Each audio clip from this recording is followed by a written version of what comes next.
կարծես։ Թրամփը շարունակում է ակտիվություն դրսևորել, հասնելու նրան, որ խաղաղություն կնքվի Ռուսաստանի Դաշնություն եւ Ուկրաինա։ Խնդրեի մի փոքր բացել ինչ զարգացում ունեցավ վերջին 2 շաբաթվա ընթացքում,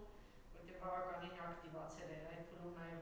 ակտիվություն դրսևորեց ՆԱՏՕ-ի կողմից եւ եվրոպական Եվրամիության երկրների, ովքեր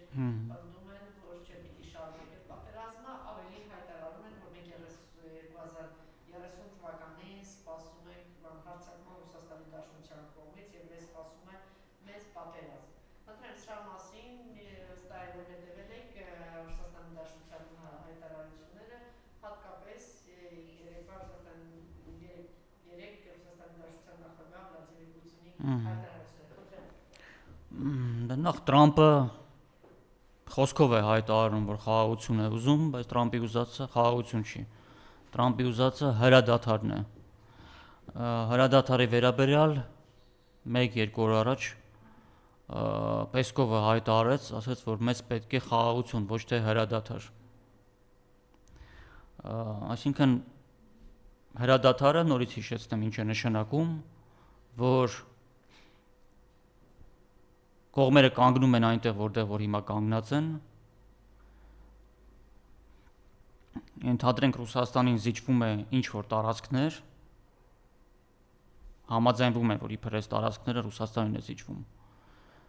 Ուկրաինայի մնացած հատվածը ՆԱՏՕ-ն վերազինում է եւ մի քանի տարի հետո սկսվում է ավելի մեծ, ավելի արյունալի պատերազմ։ Սա է։ Ռուսաստանի համար հետեւյալն է, եթե Ռուսաստանը չի վերահսկում ողջ Ուկրաինայի տարածքը, իր համար դա անընդունելի է, այսինքն իր համար դա սպառնալիք է, իր համար դա կայուն երկարատև խաղաղություն չի։ Հենց այդ իսկ պատճառով Ռուսաստանի նախագահը առաջարկել էր, որպեսզի Ուկրաինան ժամանակավորապես անցնի ՄԱԿ-ի կառավարման ներքո, միջև որ այնտեղ կարգ ու կանոն կհաստատվի։ ՄԱԿ-ի կառավարում, այսինքն նշանակում է, որ ՄԱԿ-ի անվտանգության խորհրդի կողմից ընդունվում է որոշում, որ Ուկրաինայի վրա, տարածքի վրա չհաշված այն տարածքները, որ արդեն Ռուսաստանի կազմում են, սահմանվում է ՄԱԿ-ի կառավարում։ Բայց պարզ այնտեղ 5 մշտական անդամ կա եւ որպեսզի այդ որոշումը անցնի, Միացյալ Նահանգները եւս պետք է համաձայն լինեն դրան։ Իսկ ՄԱԿ-ի կառավարումով Ռուսաստանը բնականաբար ինքը մասնակից է լինելու այդ հետևելու է ոնց է այդ կառավարումը ընթանում, ինքը արդեն վերահսկողություն է ունենալու բնականաբար Ուկրաինայի վրա։ Պետք է հասկանանք տրամաբանությունը, սա պետք չի լինել միջազգային իրավունքի մասնագետ, որ այս տարական բաները հասկանալ։ Ուկրաինան Ռուսաստանի նկատմամբ ունի նույն կարգավիճակը, ինչ որ Թայվանը Չինաստանի նկատմամբ, չկա ոչ մի տարբերություն։ Երկու տարածքն էլ երկրորդ համաշխարհային պատերազմի արդյունքով եղել են իրենց ոնց որ մայր տարածքների կազմի մեջ։ Ուկրաինան ԽՍՀՄ կազմի մեջ, Թայվանը Չինաստանի կազմի մեջ։ Հետևաբար իրենք համարվում են այդ երկրների տարածք, բայց կա մի տարբերություն, որ Ռուսաստանը 1990 թվականին ճանաչել է Ուկրաինայի անկախությունը հիմնվելով Ուկրաինայի այդ անկախության դեկլարացիայի վրա, որով Ուկրաինան պարտավորվել էր լինել չեզոք պետություն եւ այդպես, այսինքն Լավրովն էլ հայտարարեց 1-2 օր առաջ, որ իրենք այլ Ուկրաինայի անկախություն էին ճանաչում, ոչ այս Ուկրաինայի, որը որ պատերազմի մեջ է մտել Ռուսաստանի դեմ։ Այնպես որ եթե վաղը Չինաստանը հայտարարի Թայվանը անկախ, ամբողջ աշխարհը կճանաչի անկախ։ Հետևաբար 90 թվականին, երբ որ Ուկրաինան հայտարարեց անկախությունը, աշխարհը ճանաչեց, որտեղ Ռուսաստանը ճանաչեց, որպես ԽՍՀՄ իրավահաջորդ։ Հիմա հակառակ process-ն է գործընթացն ընթանում։ Ես կարծում եմ շուտով Ռուսաստանը պաշտոնապես կհայտարարի, որ հետ է կանչում Ուկրաինայի անկախության ճանաչումը, ինչը ավտոմատ կերպով կբերի նրան, որ Ուկրաինա պետությունը կդադարի լինել որպես միջազգային իրավունքի սուբյեկտ։ Հիմա շանս է տրվում Ուկրաինային պահպանել ինչ-որ պետականություն, բայց այն պայմաններով, որ Ռուսաստանն է ասում, այսինքն Ռուսաստանը պետք է համոզված լինի, որ երբեք էլ սպառնալիք չլինի։ Քանի դեռ այդ պայմանները բավարարված չեն, հատուկ ռազմական օպերացիան շարունակվելու է։ Հենց նոր կարդացի Պուտինի օգնական Ուշակովի հայտարարությունը, նա ասաց, որ դեռ իրենք չեն տեսել այն փաստաթղթերը, որ ԱՄՆ-ն, Եվրոպան եւ Ուկրաինան միասին կազմել են, եւ ասաց, որ ես ունեմ զգացողություն, որ եթե մենք տեսնենք ԱՄՆ կողմից փոփոխված տարբերակը, ապա շատ բան Ռուսաստանի դուրը կարող է չգալ։ Այնպես որ սա շարունակվելու է, մինչև որ Ռուսաստանի բոլոր պահանջները անվտանգության իր ապահովման չբավարարվեն։ Երեք Մեդվեդևը մեկնաբանել է Զելենսկու տարածքային հանրաքվեի առաջարկը, նշելով եւ դիմելով ըստ էության Միացյալ Նահանգներին։ Բոլորը հասկանում են, որ Ուկրաինայում տարածքային հարցերի վերաբերյալ հանրաքվեն կդանդաղեցնի բանակցությունները։ Հենց դա է փորձում անել Կիևի ծաղրածուն, որքան դեռ կհանդուրժե սա Ամերիկա։ Խնդրեմ այս մասով ձեր խոսքը։ Դե Ռուսաստանի ղեկավարությունը պաշտոնատար անձինք նախագահը տենց մի քիչ լավ որոշ տենց դիվանագիտորեն Տրամպին ցավեցնում են այն առումով, որ երբ որ ասում են, որ այս Զելենսկին Տրամպին չի լսում, հակառակվում է եւ այլն, այսինքն պատկերացնում եք, չէ, ասենք համար մեկ գերտերության նախագահին ինչ որ մի ծաղրացու կարող է չլսել։ Դե պարզ է, որ դա հեքիաթների դաշտից է, իսկ ինչ Մեդվեդևը ինչու է դիմում Միացյալ Նահանգներին, որտեղ Միացյալ Նահանգներն են Զելենսկուն ասում ինչ անի, ոնց անի, իրենք են հրաման տվողը։ Պարզ է, պետք է խոսեն Զելենսկու վերադասի հետ, Տրամպի հետ։ Դա ակնհայտ է։ Ուղղակի Միացյալ Նահանգները փորձում են իրենց վրայից, ինչպես ասում են, այդ պատերազմը գցել։ Իրենք են պատերազմի կողմը, իրենք են զենքը մատակարարում, բայց ասում են, որ իբր Զելենսկին է, Ուկրաինան է, Եվրոպան է։ Դրա համար Ռուսաստանը խոսում է Միացյալ Նահանգների հետ եւ ասում է, որ դուք պատասխանատվություն վերցրեք, ստիպեք Եվրոպային, ստիպեք Ուկրաինային, դուք կարող եք դա անել եւ իրոք կարող է, որպեսզի նրանք համաձայնվեն մեր պահանջներին։ Եթե չէ, ուրեմն նշանակում է Միացյալ Նահանգները թատրոն են խաղում ուղղակի։ Ժամանակ են ձգում, որ պատերազմի վրայից, պատերազմի հետևանքների առումով պատասխանատվությունը իրենց վրայից ուղղակի գցեն եւ մեղքը բարթեն Եվրոպայի վրա։ Հետո էլ նախապատրաստեն, ասենք, Ռուսաստան-Եվրոպա պատերազմ, որը բնականաբար Ռուսաստանի ձեռնտու չի։ Այնպես որ Ռուսաստանը խոսելու է միայն Միացյալ Նահանգների հետ եւ կարծում եմ հասնելու է, հեռու չի այն օրը, երբ հասնելու է նրան, որ ԱՄՆ-ն հաշվի առնելու Ռուսաստանի կարմիր գծերը հետ խորհրդային տարածքում։ Այսինքն Ուկրաինայի հարցը երբ որ լուծվեց, դա չի լինելու միայն Ուկրաինայի հարց։ ԱՄՆ-ն եւ Ռուսաստանը գալու են ռազմավարական պայմանավորվածության, թե որոնք են Ռուսաստանի կարմիր գծերը հետ խորհրդային տարածքում եւ Միացյալ Նահանգները պարտավորվելու են այդ կարմիր գծերը չանցնել։ Այդ օրը պետք է հասունանալու է եւ գալու է։ Դրա համար Ռուսաստանի նախագահը թռնում է տարբեր երկրներ, այսօր գնաց Աշխաբադ, միջի այդ Հնդկաստանում էր, այսինքն ինքը նախապատրաստում է միջազգային հանրությանը տարբեր երկրների սպասվող գլոբալ փոփոխություններին, իսկ ինչու օրինակ գնաց Հնդկաստան, որտեղ Հնդկաստանը երևի այն երկրներից մեկն է, որ ամենալավը գիտի ինչ է նշանակում լինել արևմուտքի գաղութը, ինչ կորուստներ է դա բերել իրենց, քանի միլիոնավոր մարդկանց զոհեր, թալան եւ այլն եւ Ռուսաստանը կարծում եմ հնարավորություն է ստեղծում այդ թվում նաև Հնդկաստանի համար արևմուտքի գերակայությունից հետո աշխարհում ունենալ կարևոր տեղ եւ այդ ամեն ինչից քաղել օգուտներ։ Այնպես որ այս տարի հաստատ չի ավարտվի կոնֆլիկտը, հաջորդ տարի տեսնենք։ Համենայն դեպս Ռուսաստանի ներսում շատ հետաքրքիր կադրային փոփոխություններ են տեղի ունենում եւ կարծում եմ շուտով մենք դրա արդյունքները կտեսնենք։ Այնպես որ այն, որ հեսա կգան պայմանավորվածության հրադադար չի լինելու ցանկացած տեսքով հրադադար, նույնիսկ եթե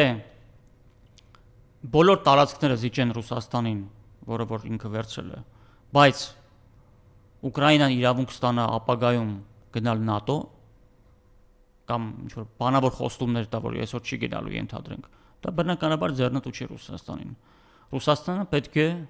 վերահսկողություն ունենա Ուկրաինայի վրա, որ ինքը չի գնալու ՆԱՏՕ, ոչ թե որ ինքը խոսք է տալու կամ սահմանադրության մեջ ամրագրելու է։ Այդ սահմանադրությունը ոչ մեկին պետք չի, ոչ մեկ հաշվի չի առնելու սահմանադրության մեջ ամրագրվածը։ Այնպես որ չի ավարտվելու։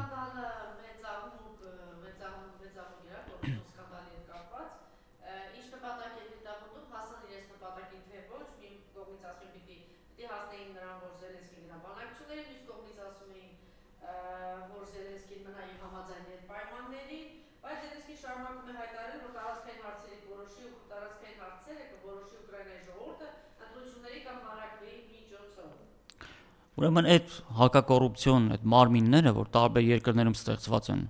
կան գործում են, դա ստեղծել են Միացյալ Նահանգները։ Իրանք ստեղծել են այդ հակակոռուպցիոն կոմիտեները, այսպես կոչված, տարբեր երկրներում, որպեսզի այդ երկրի իշխանությունների վրա ունենան վերահսկողություն։ Առանց ԱՄՆ թույլտվության այդ հակակոռուպցիոն մարմինները Ուկրաինայում չեն կարող որևէ քրեական գործ որևէ մեկի հանդեպ հարուցել։ Հետևաբար դրանով Միացյալ Նահանգները ուղղակի ուժեղացնում են իշխանական ուղղահայացը Ուկրաինայի իշխանությունների նկատմամբ։ Ուրիշ ոչ մի բան։ Ըստ երևույթի հիմա իրանք են process-ի կառավարիչը։ Իրանք գնահատում են, ենթադրենք համապատասխան ծառայությունները, որ ենթադրենք Ուկրաինայի իշխանությունը ամեն ինչ չի, որ իրենց ուզածով է անում կամ ոչ թե իրենց ուզածով է անում, այլ այսպես թե այնպես իրենց ուզածով է, որ ուղղակի իրենց պլանը պետք է մի քիչ կորեկտիրովկա անել, այսպես ասած։ Ենթադրենք այս մարդը այլևս իր ֆունկցիան այդքան էլ լավ չի կատարում, պետք է իրեն փոխել։ Այդ առումով դա է։ Այսինքն իրենք Զելենսկու վրա մեծացնում են ճնշումը։ Իսկ այդ խոսակցությունները, որ ընտրություններ անեն, որ դե Զելենսկին լեգիտիմ չի արդեն սահմանադրությամբ Ուկրաինայի, որ իբր ինքը լեգիտիմություն ստանա,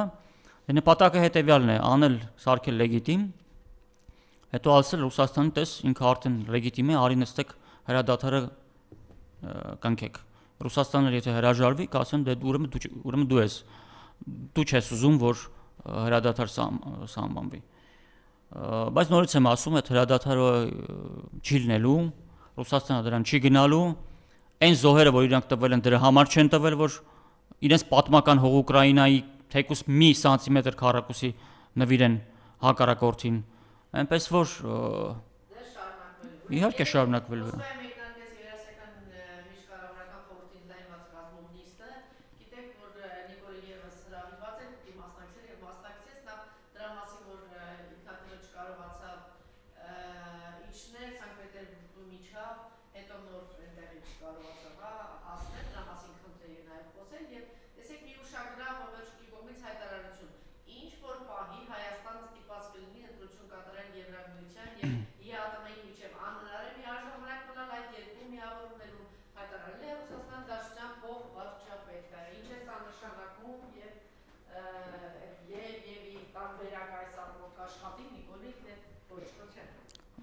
Դե սա նշանակում է, որ քանի որ Հայաստանը օրենքով արդեն բռնել է, այսպես ասենք, Եվրամիության անդամ դառնալու ճանապարհը, հարցը չի կդառնա թե չէ, չի դառնա բնականաբար իմ կարծիքով, բայց հարցը դա չի, հարցն է, որ Հայաստանը արդեն այդ ճանապարհի ընթացքում, որպեսզի ինքը համապատասխանի Եվրամիության անդամ դառնալու չափանիշներին, ինքը պետք է որոշակի արդեն հիմիկվանից սկսի ներքին փոփոխություններ անել որոշակի օրենսդրություն համապատասխանեցնել եվրոպական չափանիշներին, այսինքն դա ոչ թե սկսի, այլ դա պահանջում են որ անի, պահանջելու են եւ պահանջում են անի։ Երբ որ ինքը սկսեց Հայաստանը սկսեց ներքին օրենսդրությունը փոխել, այդ օրենսդրությունը սկսելու է հակասել ԵԱՏՄ նորմերին, ԵԱՏՄ օրենսդրությանը եւ բնականաբար նաեւ ԵԱՏՄ անդամ պետությունների շահերին։ Մանավանդ որ այսպես կոչված է Տրամպի ուղին բացվում է, այդտեղ վաղը միսօր եվրոպացիներ կգան կուզենան կմասնակցեն, դրան գումարած ինչպես ասացի այդ ներքին օրենսդրական փոփոխությունները, որ Եվրամիության պահանջով Հայաստանը պետք է պարտավոր է անել որպես Եվրամիություն գնացող պետություն, դե հետեւաբար կգա մի պահ, երբ որ այդ օրենսդրական ներքին փոփոխությունները, որոնք համապատասխանեցել են նորմերին Եվրամիության, կսկսեն հակասել Եվրասիական տնտեսական միության նորմերին։ Եվ այդ դեպքում բնականաբար արդեն հարց է առաջանալու վերջը կողմնորոշվեք, այսինքն դուք մենք արտոնություններ ենք ստանում, ինչ-որ օգուտներ ենք ստանում, բյուջե ենք լցնում Եվրամիության հաշվին, մեր ապրանքն ենք արտահանում առանց խնդիրների եւ Եվրասիական տնտեսական միության հաշվին, մեր ապրանքն ենք արտահանում ԵԱՏՄ, բայց ներքին օրենսդրությունը նորմերը փոխում ենք, համապատասխանեցնում ենք Եվրամիության նորմերին։ Դե պարզ է որ մի օր հակասելու է, բնական բան է ասել Օվերչուկը եւ մի օր այնքան կհակասի, որ արդեն կասեն անհնար է, չեն կարողանում էլ աշխատենք ձեզ հետ, որտեվ դուք այլ նորմեր եք սահմանում, որոնք հակասում են ԵԱՏՄ նորմերին։ Հիմա ինչպես տեսնում ենք, տեմպերը արագանում են, այսպես կոչված Եվրամիություն գնալու, հետևաբար հակասություններն էլ գնալով ավելի են շատանալու եւ մի օր իրոք ԵԱՏՄ-ն հարց է դնելու, ասելու է դե վերջը որոշեք մեր նորմերով եք շարժվում թե Եվրամիության եւ այդպես հարցը դրվելու է բնականաբար եւ քանի որ հակասությունները մեծ են լինելու արդեն նաեւ հարց է դրվելու արդյոք Հայաստանը կարող է օգտվել ԵԱՏՄ արտոնություններից դե կասեն եթե գնում եք Եվրամիություն հիմա ձեր ապրանքները մենք անարգել ընդունում ենք մեզ մոտ հիմա դե ձեր ապրանքը տարեք թող Եվրոպան ընդունի Եվրամիության երկրները այդպես այսինքն ինչ որ տենց արտարոց ոչ մի բան չկա դա բնական է որ բերելու է հակասության այդտեղ ոչ մի այսպես առանձնահատուկ ինչ որ բան տեղի չի ունեցել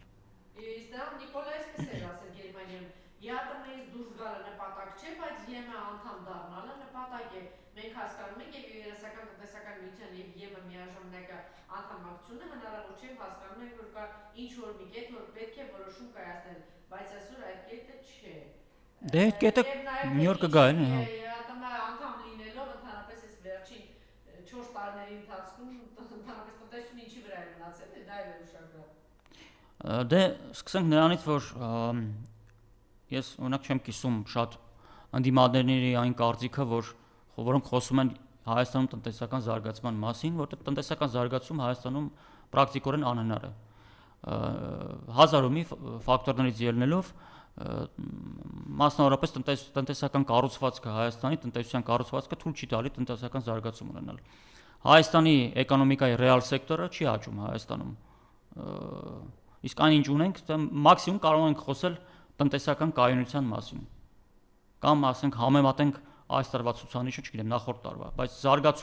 զարգացման մասին չենք կարող խոսել, որտեղ զարգացման մասին պետք է խոսելու համար պետք է փոխվի տնտեսության կառուցվածքը։ Իսկ դա արդեն, այսպես ասենք, աշխարհաքաղաքական խնդիր է, ոչ թե այտենց ուղղակի իշխանությունների որոշելով։ Իսկ դա Հայաստանը իր ուժերով չի կարող անել, ինքը դրա համար պետք է որպեսզի կարողանա իր էկոնոմիկայի կառուցվածքը փոխել, ինքը պետք է դաշնակցի այդ համաշխարհային ֆինանսական եւ տնտեսական համակարգը ռեֆորմների, ուրեմն ենթարկելու ունակ լինելու երկրների հետ, այսինքն այն երկրներին, որոնք ունակ են դա անելու, որոնք ձգտում են համաշխարհային ֆինանսական տնտեսական համակարգը ավելի արդար դարձնել, դա մասնավորապես Ռուսաստանն է, այսինքն Հայաստանը չի կարող դա ինքնուրույն անել, հետեւաբար ինքը կարող է դաշնակցել այն պետությունների հետ, որոնք ուզում են եւս փոխել իրենց էկոնոմիկայի կառուցվածքը եւ ունենալ զարգացում։ դա առանձին պատմություն է, բայց ԵԱՏՄ-ի միջոցով մենք կարողանում ենք ապահովել տնտեսական կայունություն, այսինքն որ տնտեսությունը չփլուզվի վերջնականորեն եւ նաեւ էներգետիկ անկախություն, սա է։ Եվ Նիկոլին հայտարարություն է Գերմանիա Նիկոլ Փաշինյանը Ադրբեջանին առաջարկում է միասին ճանապարհային քարտեզ մշակել զուգահեռաբար փակել Լեռնային Ղարաբաղի հայերի վերադարձի այսպես կոչված Ալիև Արմենիան Ադրբեջանի թեմաները այս մասին ասել է Գերմանիայի լրագրողների հանդիպման ժամանակ։ Ինչու բերես նույն հարթության վրա եւ ինչ նպատակ եւ չգիտեմ խնդրեմ։ Դե ասում է դուք հրաժարվեք այդ Արևմտյան Ադրբեջանից, այդ գաղափարից եւ ադրբեջանցիների վերադառնալուց, մենք էլ հրաժարվենք ընդհանրապես փակենք այդ թեման, այսինքն գրավոր նկատի ունի պարտավորեցնող իրավական պարտադիր ուժ ունեցող պայմանագրով դա անենք։ Ադրբեջանը բնականաբար դրան չի գնա, այսինքն նույնիսկ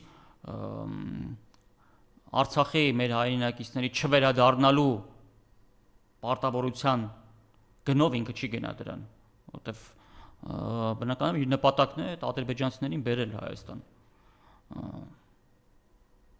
Նույնիսկ եթե ինչ-որ ձևական թուղթեր ստորագրի, ինքը մեկը վաղը մյուսը դա խախտելու է։ Այնպես որ իր համար Ադրբեջանի համար դա նույն հարթության մեջ չի, դա նույն արժեքը չունի։ Ինքը այնպես թե այնպես արդեն հայ չկա այնտեղ, արդեն ինքը իրավիճակի տերն է։ Ինքը ինչ պետք է Հայաստանը, ոնց պետք է Հայաստանը ստիպի Ադրբեջանին, այն էլ այսօրվա Հայաստանը, որ Ադրբեջանը վախենա Արցախահայերի վերադարձից եւ համաձայնվի, որ այդ Արևմտյան Ադրբեջանի պրոյեկտից համաձայնվի այդ պրոյեկտից հրաժարվելուն։ Ինչ է սա նշանակում է, իսկականություն ինչի համար է սա։ Դե ասում եմ մենք պատրաստ ենք մեկընդմիշտ փակել այս թեման, որը ձևով չհիշատակել, չվերադառնալ եւ վերցնել մեր վրա իրավական ուժ ունեցող պարտավորություններ։ Այսինքն հիմա բանավոր են ասում, որ չենք վերադառնալու եւ այլը, այդ թեմային մենք չենք զբաղվում դրանով, հայերի վերադարձով այդ թեմայով չենք զբաղվում, բայց դա ասելը մի բան է, բայց վաղը մյուսօր կարող է ընդհանուր այլ իշխանություն լինել, որը կարող է վրան վերադառնալ։ Իսկ եթե Հայաստանի Հանրապետությունը ստորագրի միջազգային իրավական ուժ ունեցող փաստաթուղթ, այն էլ ենթադրենք ինչ-որ երրորդ կողմերի Եվրամիության օրինակ միջնորդությամբ, ապա ապագայում դրանից հրաժարվելը շատ ավելի դժվար է լինելու, քան ուղղակի բանավոր հայտարարություններից հրաժարվելը։ Բայց չեմ կարծում, որ Ադրբեջանը դրան կգնա, որտեվ առանց այն էլ հայ չկա այնտեղ։ Դրանից չի վախենում, որ հայերը կվերադառնան։ Բայց ադրբեջանցիների վերադարձի մասով լավ էլ ինքը սեղմում է, ճնշում է գործադրում։ Բոլոր ճնշման լծակները իր ձեռքում են։ Այնպես որ այստեղ իրանք իրան համար նույն արժեքը չունեն, որ նրա դիմաց հրաժարվի մյուսից։ Եվ տեսեք ինչ կեղտոտ գործիքակազմ են, հա, օգտագործում երեք Վազգեն բանավարը կամ Վազգեն Սրբազանն էր խոսում, ասում է այո, իսկ փաստեր ներկայացրեցին, որ կաթողիկոսի եղբայրը ծառայում է այլ մարմինների, այլ երկրի, այս կեղտոտ գործիքակազմով են փորձում եւ ինչ նպատակ են հետապնդում եկեղեցու դեմ այս մեծ արշավում, խնդրեմ։ Ուրեմն այս վերջերս իշխանություններին բուրըն կերպով պաշտպանող այսպես կոչված քաղհասարակության ներկայացուցիչներից մեկը հետևյալ միած sense գրառում է արել, ասում է, եթե կան հստակ տեղեկություններ, բայց ոչ ապացույցներ, որ որոշ եկեղեցականներ Հայաստանի դեմ Կրեմլում գծած սխեմաների են մասնակցում, ապա ըստ ձեզ հարց է տվել, ըստ ձեզ ԱԱԾ-ն ու մյուս իրավապահները ինչ պետք է անեն։ Այսինքն մենք միշտ իմացել ենք, որ մարդու մեղքը ապացուցելու համար պետք են փաստեր եւ հստակ ապացույցներ։ Եվ մարդկային կյանքում, մեր առօրյա կյանքում, այսինքն չես կարող մեկին մեղադրել առանց ապացույցների, ասել ես հստակ տեղեկություն ունեմ, պետք է ապացուցես։ Այդ թվում նաեւ օրենքով մարդը համարվում է անմեղ, քանի դեռ իր մեղքը փաստերով չի ապացուցվել դատարանում։ Սա ոնց որ ասում է, բոլորը դրա մասին գիտեն, բայց հիմա արդեն շրջանառության մեջ են մտցում ապացույցների փոխարեն ասում է հստակ տեղեկություններ։ Այդ հստակ տեղեկություններն էլ կարելի է մատից հորինել։ Հիմա նման մարդկանց, ովքեր որ առանց ապացույցների խոսում են, առօրյա կյանքում էլի իրենք բնութագրիչ ունեն եւ նաեւ օրենքով էլ ունեն։ Օրենքով կոչվում է սուտ մատնություն, եթե որ մեկ գնաս մեկին ինչ որ բանում մեղադրես հանցագործության մեջ, բայց առանց փաստերի դու փաստ չունես։ Դա կոչվում է սուտ մատնություն։ Հետևաբար այդ մեղադրանքները, որ հնչում են, եւս այդ սուտ մատնության ժանրից են։ Այսինքն ինչ, միջև հիմա կաթողիկոսի եղբոր հետ մինչև այս վերջերս հարաբերվելը, ծառայություն մատուցելը կամ նույն եկեղեցում շփումներ ունենալը այսինքն նորմալ է, դրա մասին չէին հիշում։ Այդ ապացույցները տվել են, թող հրապարակի օրինակի համար։ Իսկ այդ եպիսկոպոսները եկեղեցու կանոններով պարտավորվել են, որ պետք է իրենք ենթարկվեն կաթողիկոսի հրամաններին։ Նման պարտավորություն ունեն իրենք։ Բայց ինչի՞ չեն ենթարկվում։ Այսինքն դա խախտել են իրենք։ Իրենց երթումը չէ, քրիստոնյան չի երթվում, բայց իրենց պարտավորությունները իրենք խախտել են։ Մասնավորապես օրինակ ձեռնադրությամբ իրենք ստանձնել են պարտավորություններ։ Այդ եպիսկոպոսները ստանձնել են պարտավորություններ։ Պարտավորությունում ասվում են. Ուխտագիր 3-րդ կետ ասում է. խոստանում եւ ուխտում եմ հավատարիմ լինել Սուրբ Էջմիածնին մինչև իմ կյանքի վերջը եւ հլու հնազանդությամբ շարունակել մնալ հրամանների եւ իշխանության տակ կաթողիկե Սուրբ Մայրաթորի, որին Սուրբ Հոգու ընտրությամբ Հայաստան աշխարհի առաջին լուսավորիչ Սուրբ առաքյալներից եւ նրանց օրինական հաջորդ մեր առաքելաշավիղ հայրապետ Սուրբ Գրիգորից անընդհատ դասավորությամբ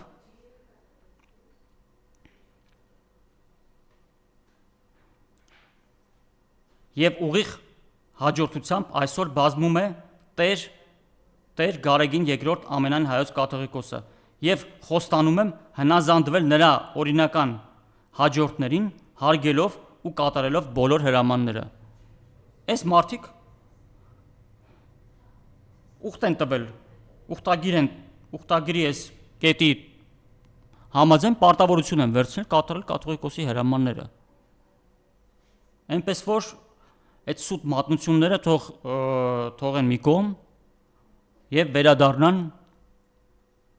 օրինական դաշտ։ Հակառակ դեպքում իրենք դասվում են ուխտադրուժների շարքին, որտեղ ուխտ են տվել եւ այդ ուխտը խախտել են։ Հիմա այդ ուխտը ես չեմ հորինել, դա եկեղեցու կանոններով է։ Հիմա ուխտ են տվել, պարտավորվել են, որ ուխտը պետք է կատարեն, պետք է ենթարկվեն կաթողիկոսի հրամաններին, բայց այսօր չեն կատարում։ Թող չտային, թող չդառնային եպիսկոպոս օրինակի համար։ Բայց տվել են, ուրեմն պարտավոր են ենթարկվել։ Չեմ ու չգիտեմ, չես, մի բան այն չի դուրս չի գալիս, չկա նման բան։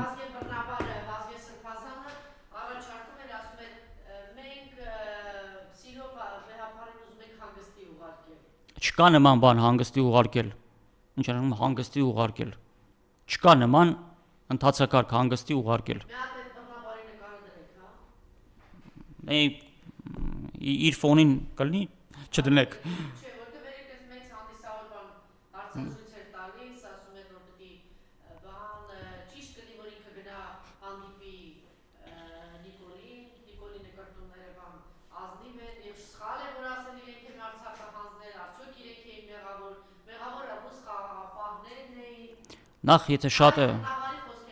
Նախ եթե շատ է ուզում